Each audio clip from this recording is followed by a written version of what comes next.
Bismillahirrahmanirrahim. How are you, ninth class? Alhamdulillah, I am fine. I start topic laws of exponent before exercise 2.4. First of all, we discuss the laws. Exponential values को simplify करना है इस exercises में, तो हमें किन rules को, किन लॉज को यूज़ करना है, वो हमें पहले चीज़ें देखनी है थोड़ी सी स्टार्ट। अगर आप उसको समझ लेंगे तो आपको सिंप्लीफिकेशन में बहुत आसानी हो जाएगी। देखिए, हमारे पास एक्सपोनेंशियल वैल्यूज़ जो है ना, वो a raise to power x, या पावर को आप नंबर्स में ले रहे हैं तो n ले लें, ठीक है ना। ये एक्सपोनेंशियल वैल्यूज़ हैं, इस तरह की फॉर्म में हमारे पास एक्सपोनेंशियल वैल्यूज़ आ रही हैं। तो हमने इनके लॉज डिस्कस करने हैं। तो सबसे पहले जो पहला लॉ मैं आपको बताने लगी हूँ कि अगर दो आपके पास एक्सपोनेंशियल वैल्यू ऐसी हो कि जिनकी बेस सेम हो, ये पहला लॉ है आपकी बुक में। पेज खोल लें 45। आप अपनी बुक से साथ साथ मैच किया करें ताकि आपको पता चले कि कौन कौन सी इंपॉर्टेंट चीजें हैं जो आपको देखनी है, आपको समझनी है, ठीक है। पेज 45, ये पेज 45 पे लास्ट हैं आपके पास, वो आपने देखने।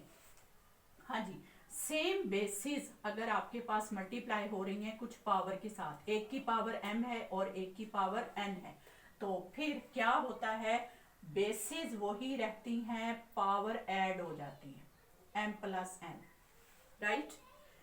ये पहली मल्टीप्लाई, सेम बेसिस वाली वैल्यूज अगर मल्टीप्लाई होती हैं, और अगर डिवाइड होती हैं सेम बेसिस वाली value, power m power n, देखें वही चीज है। तो इसके दो केसेस बनते हैं कि इन दोनों में से पावर किसकी बड़ी है, ठीक है। अगर तो पावर बड़ी ऊपर है, यानी m जो है ना वो बड़ी है n से, तो फिर छोटी पावर बड़ी के पास चली जाती है, ठीक है ना। देखें, कॉमन लाइफ में भी, डेली लाइफ में भी आप देखें तो छोटी चीज बड़ी के पास जाती है हमेशा, ठीक है। इस तरह आप याद रख सकते हो। तो m बड़ी ऊपर है, m माइनस n हो जाएगी, ठीक है। और अगर है m छोटी है, यानी ऊपर वाली वैल्यू पावर कम है, छोटी है, तो फिर क्या होगा, 1 over a raise to power n minus m। फिर ऊपर वाली छोटी है तो ऊपर वाली नीचे आएगी n के पास, n में से माइनस हो जाएगी, ठीक है। फिर हम इसको इस तरह सिंप्लीफाई करेंगे। एक बात, अब तीसरा लॉ, ये था सेम बेस के लिए। अगर बेसिस डिफरेंट है और पावर सेम है, यानी एक बेस है a और एक बेस है b, और उनकी पावर जो है ना दोनों की सेम डिफरेंट है, एक की पावर m है, एक की पावर दूसरी की पावर भी m है, ठीक। तो फिर क्या होगा, हम इसको a b whole power m लिख सकते हैं, ठीक है। यानी उनके नंबर्स को हम इकट्ठा करेंगे, मल्टीप्लाई करेंगे और पावर वही लिख देंगे जो भी उसकी कॉमन पावर है, ठीक है। फोर लॉ जो है, यही डिफरेंट बेसिस अगर डिवाइड हो रही हैं m m, दोनों की पावर सेम है और डिवाइड हो रही हैं, तो हम क्या करेंगे, नंबर्स को डिवाइड कर देंगे और कॉमन जो भी पावर है ना वो लिख देंगे उसकी, या ले लेंगे, ठीक है। 2 है पावर तो डिवाइड करके उसका स्क्वायर ले लेंगे, 3 है पावर तो वो डिवाइड करके उसका क्यूब ले लेंगे, ठीक है। तो ये हमारे पास थे लॉ। एक और लॉ भी है, ये 4 हो गए, 5th देखें। 5th लॉ है कि अगर किसी बेस की एक दफा पावर हो और फिर उसकी दोबारा से पावर हो, यानी पावर की पावर हो, ठीक है, पूरी वैल्यू की एक दफा पावर ले ली फिर दोबारा से पावर हो, तो हम क्या करें, हम कैसे सॉल्व करेंगे, हम पहले पावर्स को मल्टीप्लाई कर लेंगे, ठीक है, और फिर इकट्ठे बाद में उसकी जो भी बेस में है उसकी उतनी ही पावर ले लेंगे, ठीक है। ये 5th।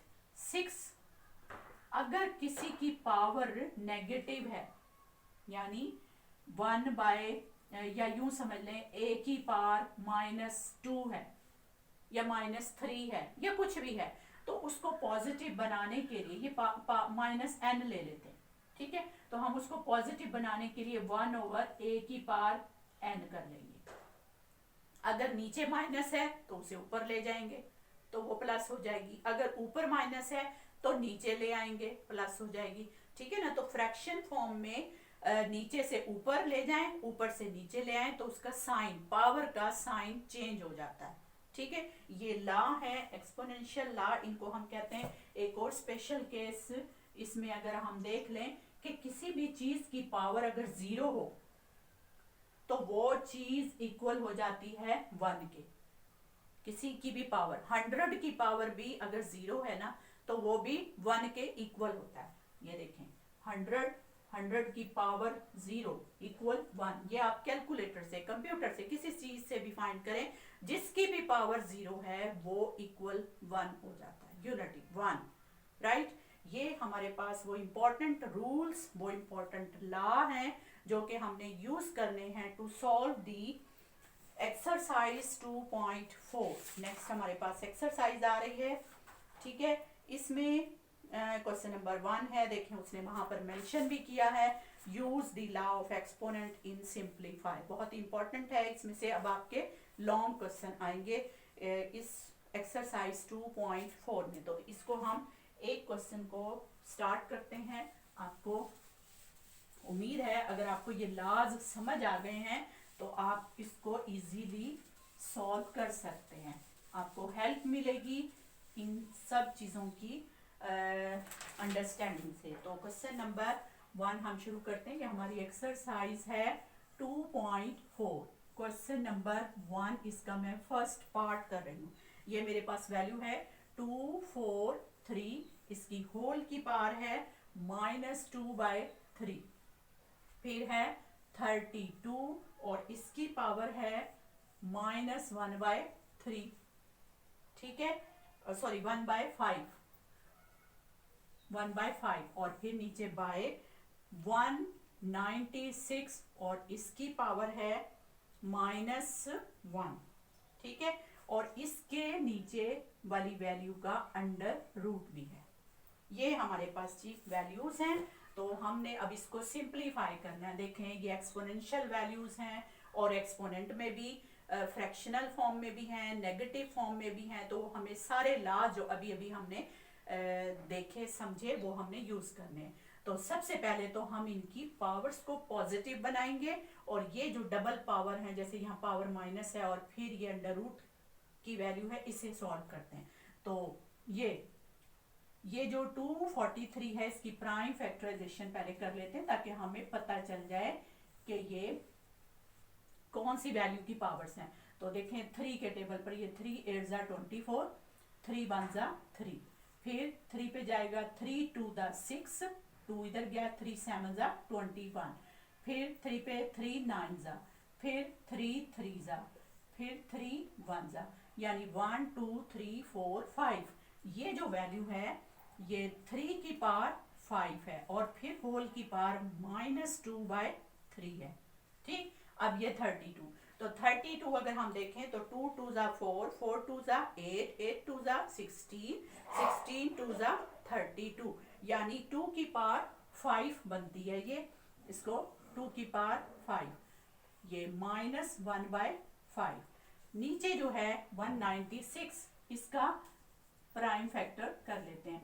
तो ये हमारे पास 2 पे करें अगर 2 9 जा 18 और 2 8 जा 16, फिर 2 पे 2 4 जा 8, 2 9 जा 18, ये 7 पे 7 7 जा 49, ये 7 1, यानी 2 की पावर भी 2 है और 7 की पावर भी 2 है और फिर ये होल पावर ये -1 और फिर अंडर रूट की फॉर्म जो है उसका भी मैंने पावर लिख दी है 1/2, स्क्वायर रूट की वैल्यू 1/2, ठीक है। अब पहले अगले स्टेप में हम इसकी पावर को पावर से मल्टीप्लाई करवा देते हैं, ठीक है। अब ये देखें 3 की पावर क्या है 5 है, तो इसमें से 3 नीचे, क्योंकि बटा में 3 है तो इसमें से मैं 3 पावर अलग कर लेती हूँ और बाकी जो 2 पावर है उसे मैं अलग कर देती हूँ, 3 की पावर 2 अलग और 3 अलग, ताकि 3 हम उसके साथ कैंसिल कर सकें। तो ये -2/3 और ये 2 की पावर ये 5 और मल्टीप्लाई होगा -1/5। ठीक है, पावर की पावर है तो रूल हमने किया कि पावर्स आपस में मल्टीप्लाई हो जाती हैं। इसी तरह ये 7 और ये 2 की पावर ये 2 और ये भी मल्टीप्लाई होगा तो -1/2, ये माइनस और ये 1/2 आपस में मल्टीप्लाई हो गए तो -1/2 और ये अंदर वाली पावर, तो ये तीनों पावर आपस में मल्टीप्लाई हो गई। इसी तरह ये 7 की 2 मल्टीप्लाई -1/2। ठीक है, अब देखते हैं क्या होता है। ये अब ये पावर्स अंदर लेके जा रही हूँ मैं, ये 5 से 5 कैंसिल हो गया। अब ये मैं पावर अंदर लेके जा रही हूँ, 3 की पावर 3 मल्टीप्लाई -2/3, ये 3 की पावर 2 मल्टीप्लाई -2/3, ये 2 की पावर -1 बच गई। अब नीचे ये भी 2 इससे कैंसिल हो गया, इसका ये 2 इससे कैंसिल हो गया, तो 2 की पावर -1, इधर 7 की पावर -1। ठीक है, अब ये 2 की पावर -1, ये 2 की पावर -1, ये आपस में कैंसिल हो गए। ठीक है, अब हमारे पास क्या बचता है, यहाँ से ये 3 कैंसिल हो गया। अब इधर देखें, अगर इधर थोड़ा सा एरो से कर लेते हैं जी, ये बच गया 3 की पावर -2, 3 कैंसिल हो गया, और ये क्या बच गया 3 की पावर -2/3 और ये कैंसिल हो गया, बाकी ये बच गया नीचे 7 की पावर -1। ठीक है, अब हम क्या करें, इनको पॉजिटिव बनाते हैं, ये नीचे वाली पावर ऊपर ले जाएंगे वैल्यूज और ऊपर वाली नीचे, तो ये हो जाएगा 7/3 की पावर 2 और इसकी पावर इकट्ठी कर लेते हैं। देखें बेसिस सेम है तो पावर्स ऐड हो जाएंगी, नीचे आके ये ऊपर ही बेशक प्लस कर लें या नीचे आके प्लस कर लें, ये प्लस होके 2/3। ठीक है, अब हमने क्या करना है, इसको एलसीएम ले लेंगे, यानी ये 2 प्लस ये 2 प्लस ये जो पावर थी इसकी ये तो माइनस इसकी 3 कैंसिल होगी, यहाँ से बच गया -2 और इधर पावर ये मल्टीप्लाई होके 4 हो गया, ये 2 और ये 2 2 = 4 -4, और अब हम इसको जाके नीचे ऐड कर देंगे, इन पावर्स को हमने ऐड कर लेना है। ठीक है, इसको बेशक आप यहाँ पे ऐड कर लें, ये 2 + 4/3, तो ये क्या आ जाएगा 3 एलसीएम आ गया, और इसमें से भी अगर हम देखें तो 3 कैंसिल हो सकता है, चलें खैर, ये 3 × 2 = 6 + 4, तो ये आ जाएगा 10/3, यानी 7/3⁻10/3। अब 10 में से 9 कैंसिल हो सकता है, तो मैं अगर इसको इस तरह से लिख लूं, मुझे थोड़ी सी जगह चाहिए, यहाँ पे कर लेते हैं, ये रेस कर दें क्योंकि अब हमने क्वेश्चन तो सॉल्व कर ही लिया है, इसको यहाँ पे कर लेते हैं। ये क्या है वैल्यू 7/3 की पावर 10, ये है इंपॉर्टेंट बात समझने वाली जिसको आपने देखना है। ये 7/, अब 3 की पावर 9 अलग कर लिया, 3 की पावर 1 अलग कर लिया, देखें बेसिस सेम है, पावर ऐड होती है ना, तो मैंने पावर को अलग कर लिया, 9 अलग कर लिया और 1 अलग। अब इसमें से 9 की पावर ये 9/3 और ये 1/3, तो 3 3 = 9, ये कैंसिल हो गया, हमारे पास अब बच गया है 7/3 की पावर 3 और 3 की पावर 1/3। 3 की पावर 3 को खोलें तो 3 3 = 9, 9 3 = 27, ये 27, और ये 1/3 को मैं क्यूब रूट ऑफ 3 लिख सकती हूँ। ठीक है, अब ये हमारे पास जो लास्ट इसकी रिजल्टेंट वैल्यू आई है वो आपको असल में समझनी है कि वो कैसे आई। ठीक है, ये पावर सारी ऐड होके 10 आ गई थी इसकी, ये मैंने एलसीएम लिया 10/3, ये पावर थी इसकी। ठीक है ना, 2 + 4/3, 2 + 4/3, ये पावर्स को मैंने ऐड किया तो पावर टोटल बनती थी 10/3, तो 10/3 में से 9/3 अलग कर लिया, 1/3 अलग कर लिया, ये 9/3 कैंसिल होके 3 बच गया, 1/3 को हमने क्यूब रूट में लिख दिया। ठीक है, और ये 3 की पावर 3 को हमने खोल दिया तो वो 27 हो गया। तो हमारे पास आंसर है 7/27 क्यूब रूट ऑफ 3। ये जो क्यूब रूट वाला है ना, इसको हम यहाँ ऊपर करके छोटा सा लिखेंगे, ठीक है ना। तो ये हमारे पास इसकी आंसर की रिजल्टेंट वैल्यू आती है, ठीक है। देखें ये काफी लेंथी क्वेश्चन है और ये लॉन्ग क्वेश्चन आता है 4 मार्क्स का।